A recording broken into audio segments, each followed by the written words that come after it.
On a small, relatively insignificant island just off the coast of southeastern Australia, there lies a very significant 4.5 kilometres of bitumen. Phillip Island Circuit, with its fast and flowing layout, has thrilled drivers for over half a century.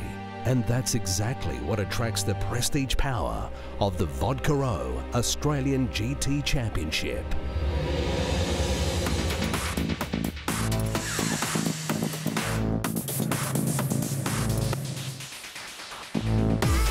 The VIP Pet Foods Mosler of Clark Quinn leads the championship. However, drama in qualifying for the American-built machine will see young Clark join his dad in the Aston Martin. He's never ever driven it before, apart from qualifying yesterday. No, it's not a bad plan, and get to race with the old man as well, so it should be good fun.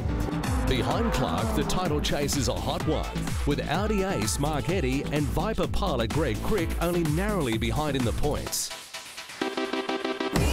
Both these drivers are electing to take on the 2 one-hour races solo, a task that will take some focus. It's pretty tough here. 2 1 hours is going to be very tough on myself. An added incentive for Crick and Eddy is the Australian Tourist Trophy, a prestigious honour first won by Sterling Moss in 1956. Although both drivers are eligible, Crick is confident of success. It's a track that suits the car. It likes the fast, open spaces, you know, the big sweeping corners. We've got good downforce and the car works really well on those sort of corners. After a stunning debut at Eastern Creek, Peter Hackett will fly solo in the gull-winged Mercedes SLS AMG, the first outing for the Silver Rocket at the Victorian track, and it's immediately at home. A modern European GT car loves fast-flowing circuits like you've seen racing around the world, and Phillip Island is definitely that type of track. It's my favourite track. I would call it one of my home tracks. With 2 one-hour races, the workload can be spread, and this round sees a few new faces in the field. Angelo Lazarus in the giant-killing Lotus pairs up with seasoned racer Barton Moore, who took the Exige GT3 to a second-row qualifying position, much to the surprise of everyone. Well, it was a bit quicker than even I expected. I was hoping a 33 we could get out of it, but a 32. Carrera Cup front-runner Johnny Reid joins John Modesta in the Porsche. And fresh from a race win at the last round in Townsville, Kevin Weeks takes on a co-driver for the first time, with Josh Hunt aboard the Lamborghini. Makes my job a lot easier. The old bloke's still got his head up his sleeve. Unfortunately for the fast pairing of Dean Grant and Daniel Gaunt, an engine failure in the Mosler sees them sidelined for the event. Also out for the weekend, Rob Knight crashed his 997 GT3 Porsche. But the biggest exit from the event came from Australian Rugby Union International John Tupou with his bell ringer on the main straight.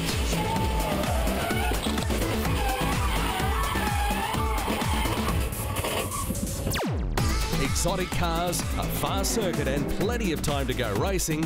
It's round 5 of the Vodka Row Australian GT Championship.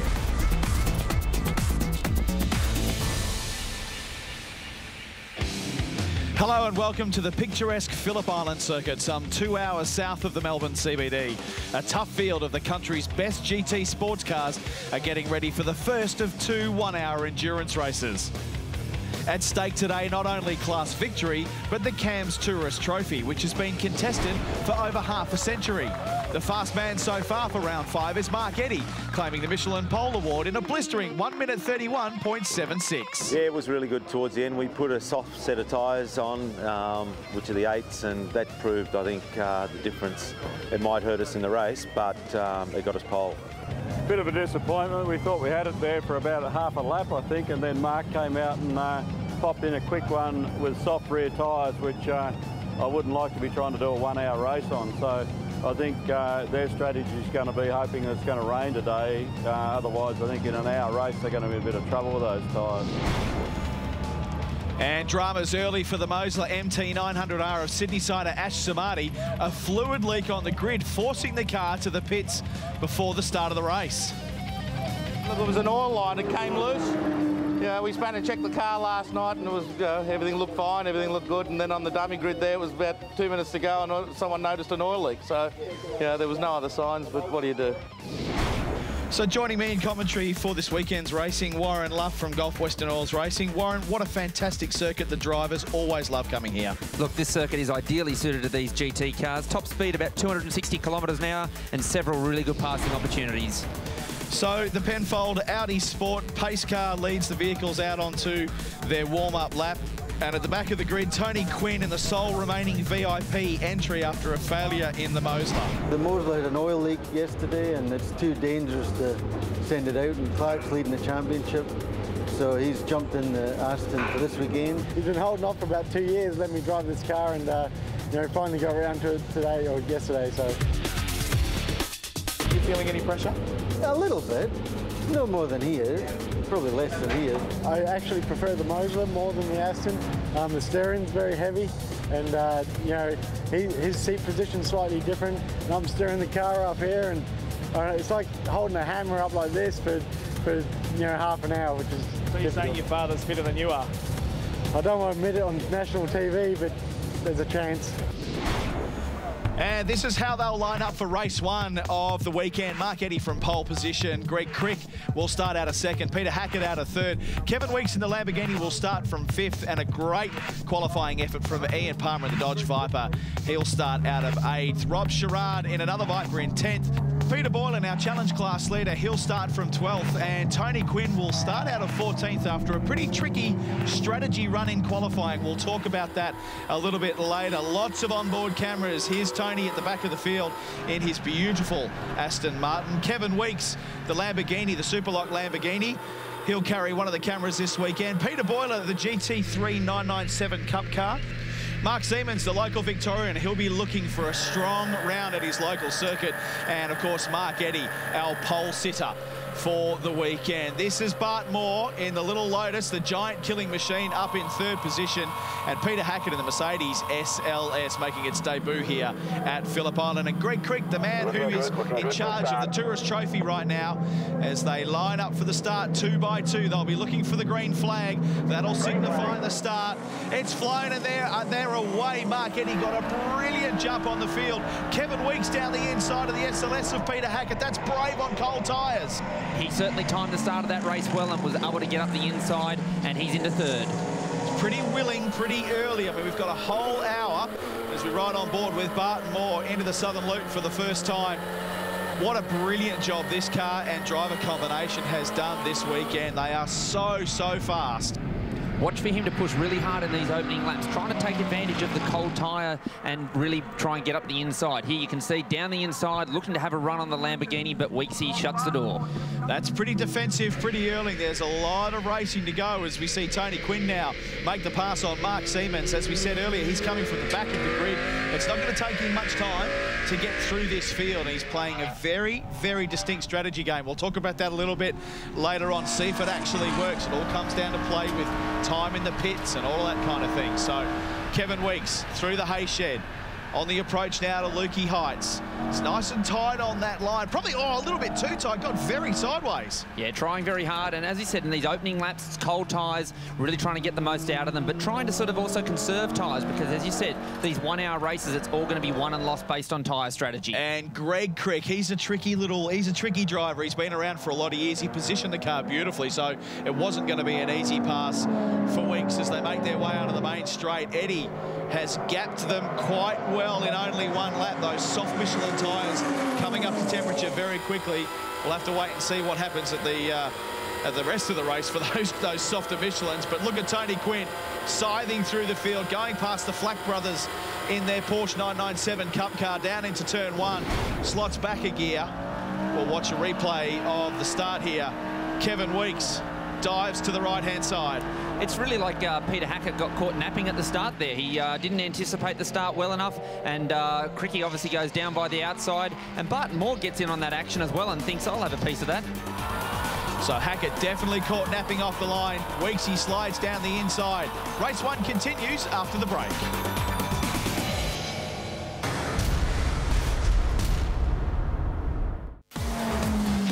Welcome back to race 1 here at Phillip Island for the Vodka O Australian GT Championship. Riding on board with Bart Moore now. Still pushing very hard at the little 4-cylinder Lotus. Oh, look at Weeksy, very, very late and very loose through the middle of Southern Loop. Probably went in a little bit too hard, got the car out of shape, and that enables Barton to get a run on the exit. And this will be a clean move down into the Honda hairpin. Thanks very much. And that brings the little Lotus up to 3rd position for the moment. We've still got some pit stops to go. Weeks still pushing though. You can see him diving to the outside, and all of this battling is allowing the other cars to catch up on the train. Yeah, these guys behind here are taking advantage of these guys sort of battling with each other and really trying to sort of get back into the fight. Still plenty of grip left for Eddie on those soft Michelin tyres. He's able to control that gap. Well, just right on board with Kevin Weeks here. Bit of a replay of the big moment he had through Southern Loop. That allowed Barton Moore to slide down the inside. So his tyres looking perhaps a little bit second-hand, Warren. Yeah, it's obviously for him it's quite a concern that the car's already this loose this early on in the race. These 1-hour races are really going to be torturous on the tyres, and it's going to be important for him that he can start to look after his tyres and conserve a little bit more. So the pressure starting to mount now on Mark Eddy in the Audi, but here's a great battle going on through the race. That's Tony Quinn pressuring the Superlock Lamborghini of Kevin Weeks. Unusually, we're seeing Quinny back in the field because he was pretty smart with his strategy, Warren. He was a little slower in qualifying, but what that means is he's going to have a shorter stop in his pit stop. Absolutely, they really took the gamble on a shorter pit stop and being able to help them at the end of the race. And you can see it's already starting to pay dividends in terms of that he's working his way back through the field. Oh, Weeks now. He's got the SLS Mercedes of Hackett round the outside, heading up over the top of Lukey Heights. They'll dive down to MG. Can Hackett get the job done? Yes, he does. A little lock up from Quinn in the rear there, but nice clean move from Hackett. That's certainly the long way to try and go around the outside over the top there, but it's got to bode well for Pete. It obviously means his car's got good balance. He's looking after his tyres to be able to, as I said, go the long way around there. It's a good reflection of the car. Whereas Kevin Weeks, he'd be hating this because he's falling back through the field. So we look at a pass now of Tony Quinn going right round the SLS. And also through the Superlock Lamborghini as well. So Quinn definitely on a charge, and more shots of Kevin Weeks getting very sideways. What an ugly car to be driving right now. Yeah, look, he's really got his hands full in that car there. He's I reckon by the end of 1 hour he's going to be looking forward to getting out of there. But this is definitely the battle of the race so far. Greg Creek in the Dodge Viper right up the back of the Audi R8, coming down in the Honda hairpin. Oh, he almost went straight into the back of the Audi. And Barton Moore's trying to get a piece of this action as well, going down the outside. Look, maybe Mark is starting to suffer from those softer compound tyres. It's still quite early in the race to be seeing sort of tyre problems, but maybe this is the point where Mark's starting to struggle, and Cricky's really trying to take advantage of that.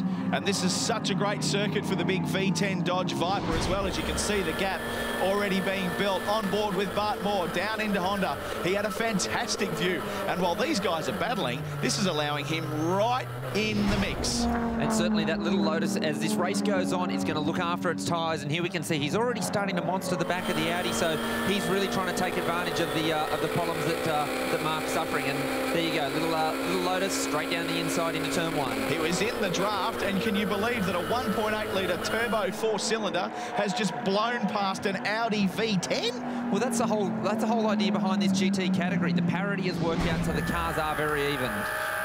On board with Mark Eddy now. This is what he would have seen in the car.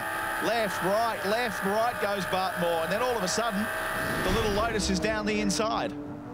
Now it looks like he's going to have Tony Quinn to deal with, so obviously these tyre issues are starting to become a problem for Mark Eddy because he's really sort of falling his way back down through the field, and here we see a bit like what the Lotus did the lap before. Quinny's going to have a shot as well, but he's sending him to the outside. It's going to be the long way for him to go around.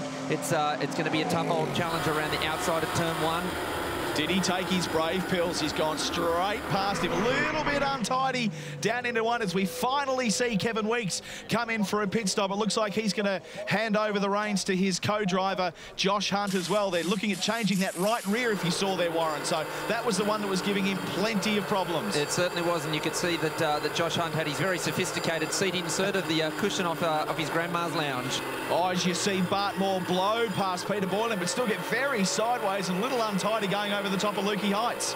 Yeah, it certainly was. It was an important move that he get round the outside and chase down that Viper. Let's cross to the pits with Kevin Weeks. Well, the rear tyres give up with a full tank after about 3 laps. So The first couple of laps were good. So then it was a matter of nursing it to the pit stop, was Just hopeless. The rear tyre on these Lambos are too small. They should allow us to run the bigger rear tyre. We've got no show on a circuit like this. Well, he almost sounded defeatist there. That was incredible. I haven't heard an admission like that from a racing driver for a long time, Warren. No, he certainly, as we saw, he was having a lot of problems there, but Peter Hackett putting a move there on Mark Eddy, and obviously Mark's problems are continuing to get worse in that Penfolds Audi. And you would have to think, given the tyre degradation at this stage and how he's slowing up, that he's going to have to pit as we watch a replay now.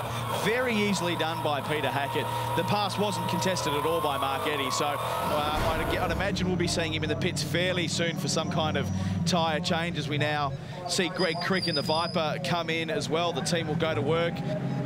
Tyre strategy is going to be really important for this Viper, and we see that guys are actually going to just cross the front tyres, so side to side, so try and take some of the load off the working tyre. Peter Boylan making his way past Timothy Poulton in the Lotus Exige, as well as the big Viper. So plenty of passing being done out on the circuit there, although I'm surprised at the pace here of the Lotus. It's not looking as fast as it normally would, and he's taking an odd line here. I'd bank on his coming into the pits, Warren. Yeah, it's obviously these guys are a race within the race, so they're trying to sort of do their own thing, but also stay out of the way. Barton Moore's coming in to do his compulsory stop, and he's out. Angelo Lazarus will be in the car. And here is the Penfold Audi Sport Audi R8 of Mark Eddy, your pole sitter, finally coming into the pits. You'd have to imagine that they'll be doing some kind of work on that car with its tyres. And Ash Samadi also coming into the pits. Great to see him back out there. They got the car started after that issue on the start grid, but lots and lots of work being done here up and down the field. The Melbourne Performance Centre going to work on the R8. Tim Poulton, look at that, shaking his head. And that's what I said earlier, the Lotus in the pits having an issue. Yeah, he looked like he had some trouble before, and certainly with the back end of that car up, there's something quite terminal going on under there. So Hackett now on a bit of a march as we go back to the pits. A little bit of confusion there on releasing Lazarus. I wonder what's going on there. He was just about to go. The R8's up there. He's waiting to go. He's been released. And finally, they let Lazarus pull out. Something going on there, Warren. Obviously, these guys have got a compulsory time. They have to be stationary in pit lane, so it's important that they keep an eye on that. Greg Crick, you see him in the background there, comes straight past the Audi. And that was a pass for position as well. So Greg Crick and Mark Eddy now nose to tail out on the circuit. And it looks as though the weather's changing as well here at Phillip Island. But what a great drive from Bart Moore to put the car in a great position. It's what we're hoping for. We wanted to give these guys a real hurry up and be yapping at their heels, and I think that's what we did. Josh Hunt now on a charge through the hay shed, looking to go around Lazarus. Race 1 continues after the break.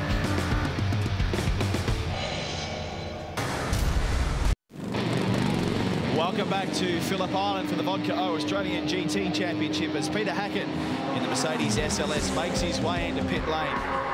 The Melbourne Performance Centre guys go to work, but here is your race leader. It's Tony Quinn in the VIP Pet Foods Aston Martin. What a drive so far. And we've had a spinner, Mark Siemens, down at Honda.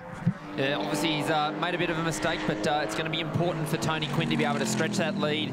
Obviously Peter Hackett's back out on track now, and here we see on board with Mark Siemens, comes in, locks the rears and straight around all on his own. So obviously a bit of a mistake there, but he'll get going again. And this is a magnificent battle. This is all for position. So the Viper of Crick, the Audi of Eddy, and Josh Hunt now on a charge for in the Lamborghini as Eddy gets the pass done on Crick. That's for third position. We ride on board with Crick now, and a bit of water on the screen, Warren. This is going to make it tricky for the drivers. It's going to be a big challenge for these guys, but Mark Eddy really made that move look very easy. Cricky didn't really contest it, and obviously Mark's through into third place. And of course Eddy has fresher tyres than the Viper as well, as Josh Hunt now right tucked up in the draft of the Viper. It punches a pretty big hole. So we see the leader in the pits now, Tony Quinn. The crew go to work. Clark Quinn grabs his seat insert. Tony's dragged out. Clark gets ready, and this is very important for the championship as well, because coming into this round, Clark was the leader. Exactly, and it'll be important to see whether they can take advantage of the less time they're going to have to spend in pit lane thanks to where they qualify. Oh, look at Hunt being held up by Sherrard here. That is terrible. Is there anything worse for a racing driver when you're trying to dice for position than being balked by a slower car? There's nothing more frustrating. You see all that great work that he's done, and you can see the Viper ahead and the Audi just stretch away from you. And the attitude on the car as well. You could see it snaking all around, so the water is certainly starting to gather around the circuit. We go to the pits now to talk to Tony Quinn after a great drive. No, it was good. Once we got going, it was good. The tyres were good, and I think the heavy fuel seems to help that car, because when it gets light, it gets a bit paly at the back. So you started down the back and ended up pretty much at the front at your stint. Well done. Yeah, no, it was good. I knew I couldn't let the guys get away, and I just kept going. I just felt like I was Craig Lowndes out there doing my job for the young fella. Craig Lowndes, geez, he rates himself, doesn't he, Tony Quinn? He certainly does, and Mark Siemens again making a mistake in that Lamborghini and firing it off backwards. Well, we're getting pretty late into the race now. Just a few minutes remaining. He's going to drag himself out of the kitty litter as we ride on board, and looks like he's just gassed it up and gone around. Yeah, just trying too hard, and the back of the car just hasn't got the grip that he was after. So the Viper now of Greg Crick in a fantastic position on the way through the hay shed. But he's got Josh Hunt all over. He had a big moment there on the exit of the hay shed, but he's keeping the momentum up. Yeah, Cricky had to get out of the throttle on the exit of the hay shed, gave Hunt a run on him, and he's going to try down the outside here. This is a sensational move, and that's a pass for fourth place. What a fantastic move from the young Victorian. Made it very, very clean as we see water still on the windscreens. And look at the gap now that Josh has been able to pull. Cricky's got nothing for him. Now, you kind of got to think that Greg's got a problem with that car, because he's a great campaigner. He's been racing for years, and to get around Greg is not that easy. We're right on board now with Crick. He was tucked up defensive right, but just enough grip on the Superlock Lamborghini to get the job done. Very, very clean move. So Hunt now up to fourth. He's going to hunt down Eddie to see if he can drag the Superlock Lamborghini up onto the podium. But now Crick has really caught him down there under brakes. For some reason, it looks like Josh is slowing up in the Superlock Lamborghini.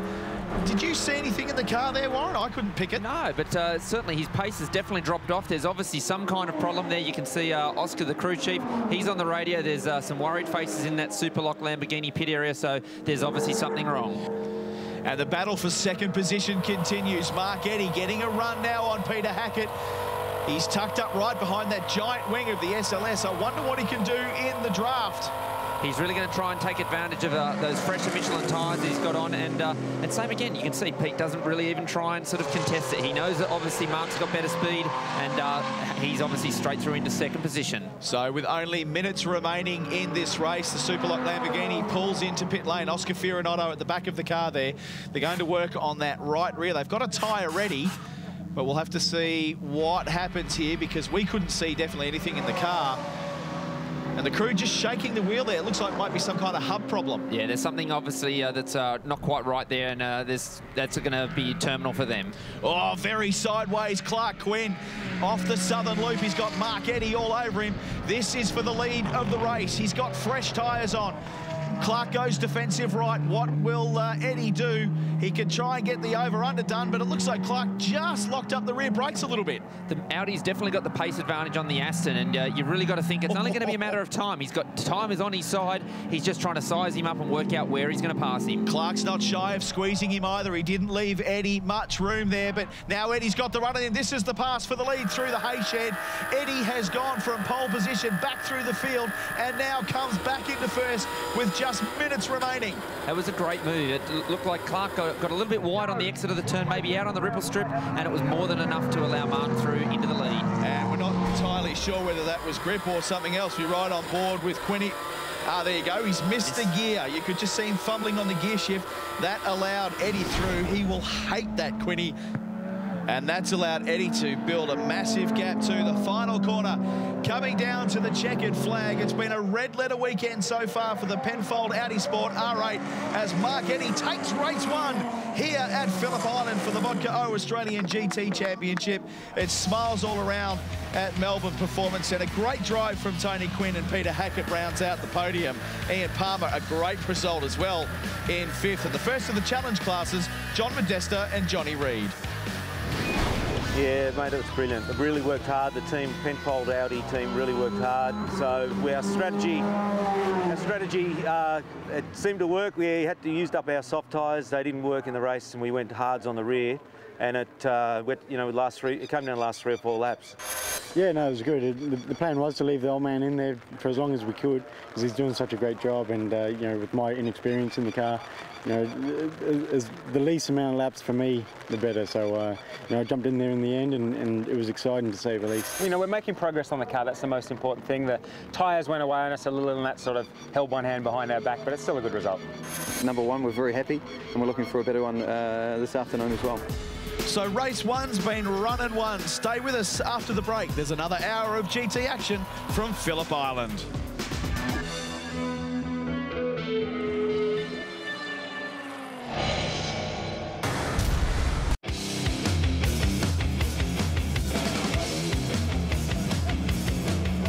This one here is a 2009 model. It's the only one racing in the world from the first, when they made the first 10, they destroyed the other 8 and upgraded into 11. So it's a V10, it's a Hollinger sequential gearbox in it.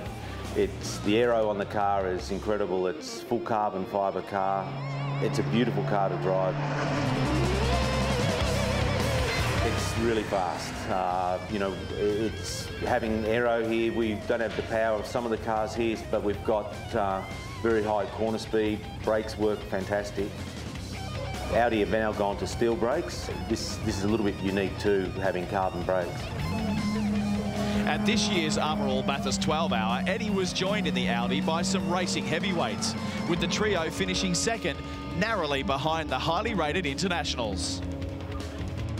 When you drive with Lowndes and Luff, you know, you got to step up a bit, and it was a lot of pressure on myself to try and, you know, make sure that I pulled my weight with the team, and I learned a lot. The Germans were really good with information. Craig and Warren Luff were very good on getting me up in speed, and it's starting to reflect, I think, in some of the driving this year.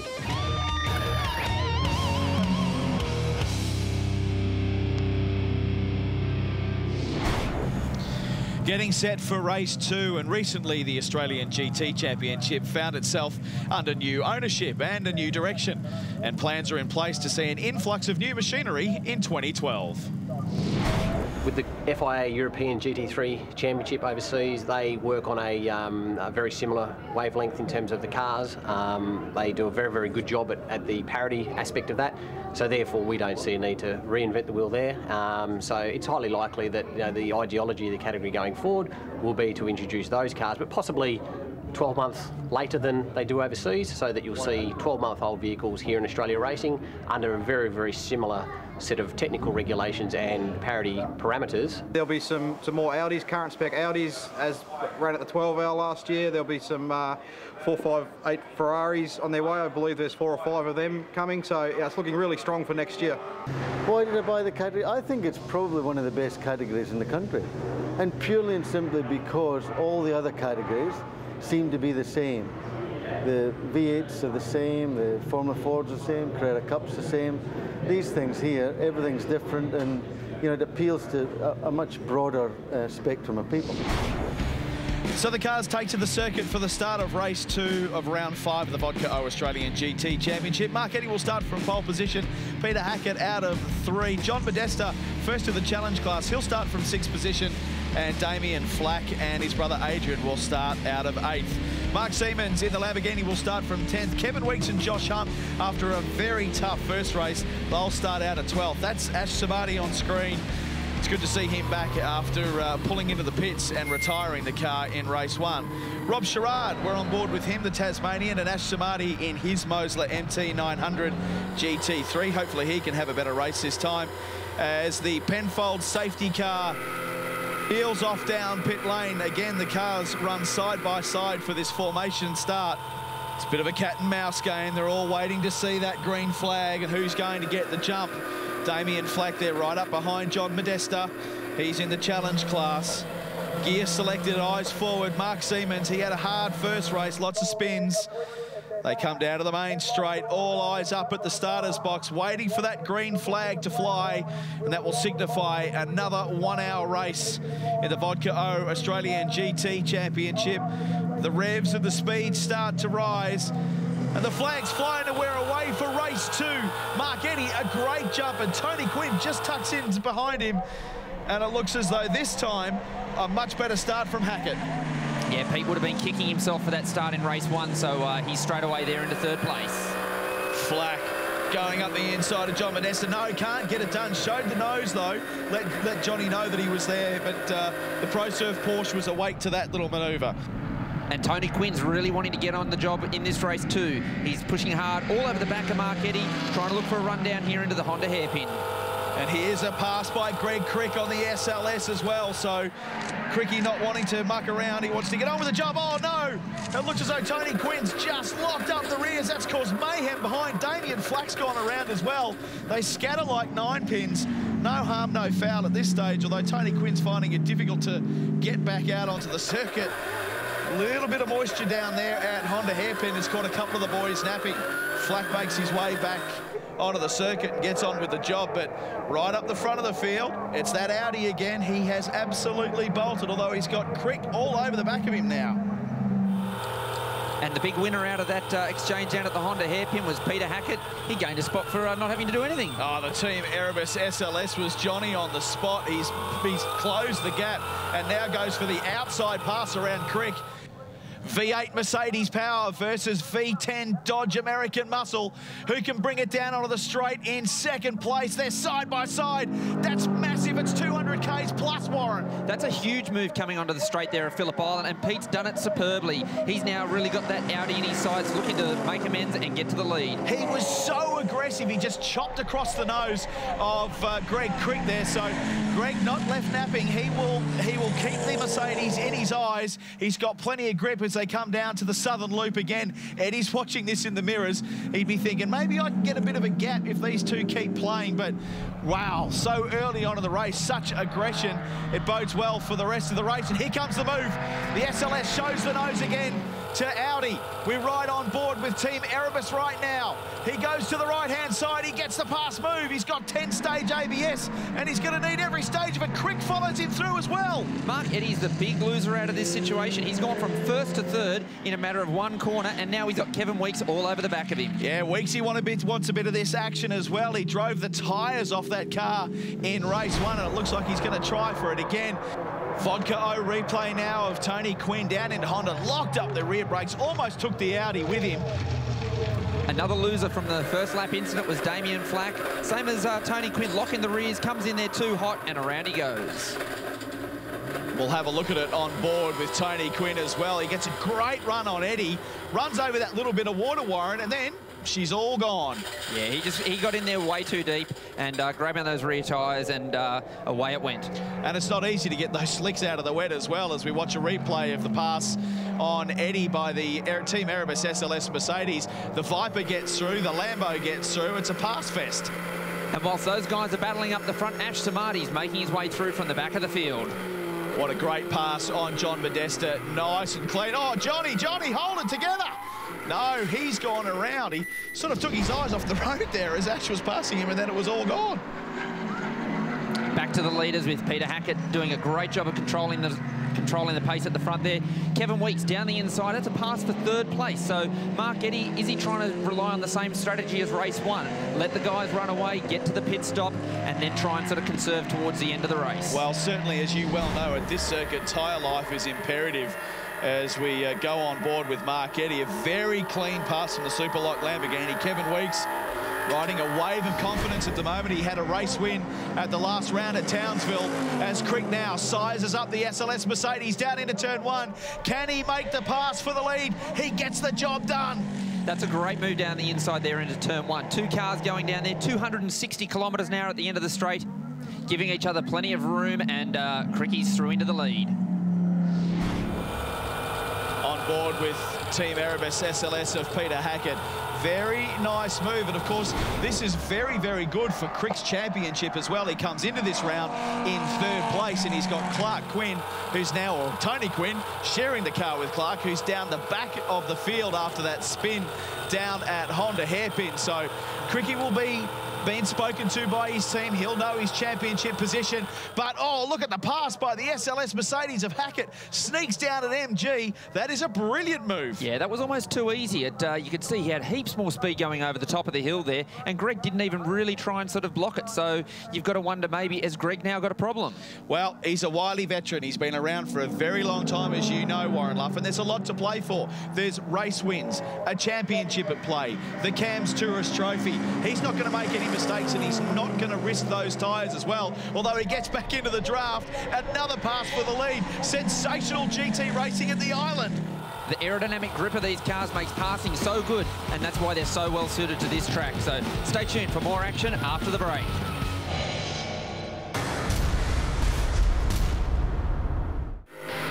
Welcome back to Phillip Island as we see John Modesta putting a pass on Peter Boylan. This is for Challenge Class lead. And Challenge Class, a place for the older GT cars to race, unlike the current spec GT3 cars of Weeks and Hackett and Eddie.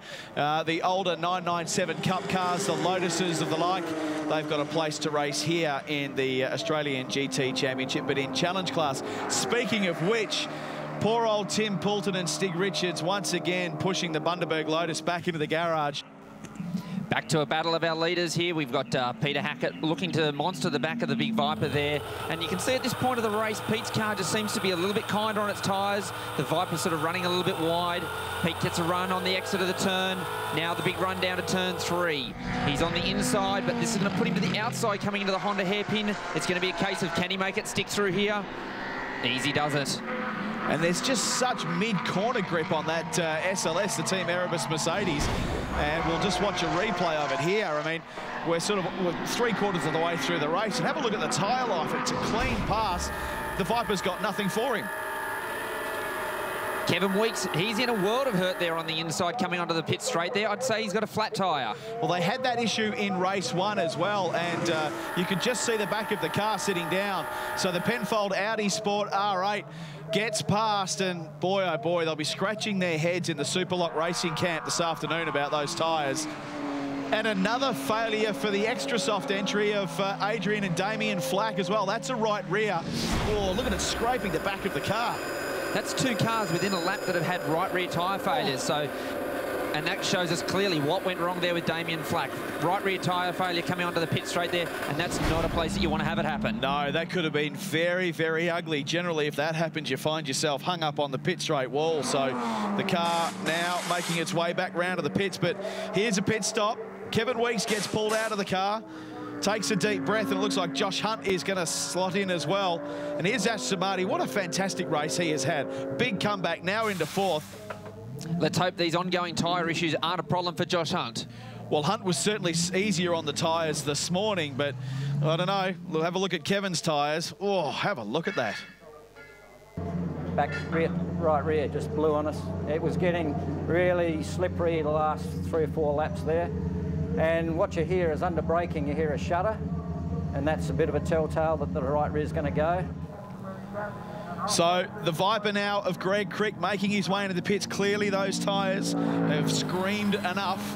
And Hackett now, he is going to have to put a big effort in here to gap as fast and as far as he can so that he can get into the pits later on and get out back in front of Greg Crick. Mark Siemens now, the Victorian. He's having a tough round, but enjoying it. A local boy, got plenty of support here this weekend. Yeah, he certainly had a tough run there in race 1, so he'll be looking forward just to getting a bit of confidence back. Look at Ash Samadi. Almost went through the door of Greg Crick's Viper. Tony Quinn trying to make amends for that terrible start to the race. Straight round the outside of John Modesta in the hay shed there. He's really going to be looking to push on hard and trying to make up some of that lost time from that spin early on in the race. Well, it's very, very important for Clark Quinn's championship aspirations. He came into this round in the lead of the championship, but I don't know, with all of the spins and the mistakes, that could be in jeopardy right now. We're on board with Samadi. He puts a smack down on Boylan coming down through turn 3. Watch the speed difference between a Challenge Class on the right and a championship class on the left. Samadi gets the job done. Yeah, it was good driving there by Peter Boylan. He didn't try and sort of crowd him going there into turn 3, so very smart manoeuvre. And Siemens now makes his way through the southern loop. A lot more settled in the car than he seemed this morning. Yeah, certainly. He's really looking to build his confidence after some spins in that race 1, but doing really well so far. And that's our race leader, the SLS Mercedes of Hackett in the pits, but the dramas continue for Tim Poulton in the Lotus. We had an issue with the engine. We didn't get to finish. We didn't get enough laps, so we didn't get to qualify, so we had a DNF. We thought we fixed the problem this race. Doesn't look like it, obviously. So Tony Quinn makes his way towards the pits now. He's had a big drive to try and make up for that mistake as Hackett leaves the pits. And this is where it's going to get very, very tight. Hackett had some very quick laps there. He's put himself in a great position. And now Mark Eddy too is into the pits as well. So fresh tyres, driver changes. The next 10 to 15 minutes of this race is going to be absolutely critical. Yeah, it's the in and out laps that's going to be critical here. The guys, their ability to push on cold tyres on the way out of the pits and really trying to work their way back into the race. And jumping into the VIP Pet Foods, Aston Martin DBR-S9 was our championship leader coming into this round. Clark Quinn, the car drops down off the jacks. You can see the R8 of Mark Eddy pull in. Clark's got to be held here for his compulsory pit stop. He gets released by the team. Now he has got a massive job ahead of him. He is almost in one entire lap down on our leader, Peter Hackett. So it's all to do for the VIP crew and car and driver. Here comes Hackett across the line. This is where you said it's going to be critical in terms of championship points. Clark's going to want to get his head down and really get back into a rhythm and start sort of focusing on getting a good result. And of course, he's pitted later than the Hackett SLS Mercedes, so he's got fresh tyres. But I guess with the freshest tyres is Mark Eddy. He joins, that's the Viper just ahead of him. That's second position. Eddy joins in third, but he's got a brand new, fresh set of soft Michelins on that V10 R8. And there's lots of different cars and lots of different tyres. Michelin are the control supplier here, and they're a very important part of the Australian GT Championship. Motor racing is important to Michelin. It's where we develop our tyres, it's where we build our new technology, it's where we test our new technology. We work really closely with the teams. We get their feedback, we spend time on the pit lane with them, checking their tyres, checking the pressures, just seeing how they behave. Even between different circuits, you're going to have different performance of different tyres. So it's that sort of feedback that we then put into our passenger tyres. We're on board with Clark Quinn here, and it sounds like something dreadful has happened to that car. And this is our championship leader, Warren Luff. Look how slow he's circulating. Oh, you'd have to think that this is probably the end of the race for Clark and Tony Quinn. You hear coming through turn 1, everything's normal, down changes into turn 2, and then the problems start. Whatever it is, it's definitely terminal, and I would say very expensive. He started to accelerate out, but oh, look at the vibration in the back of the car. That's got to be driveline or gearbox related, I'd imagine. Yeah, Clark very quickly gets out of the throttle and brings it back to the pit. So very disappointing day for those guys, but more importantly, it's going to hurt his championship chase.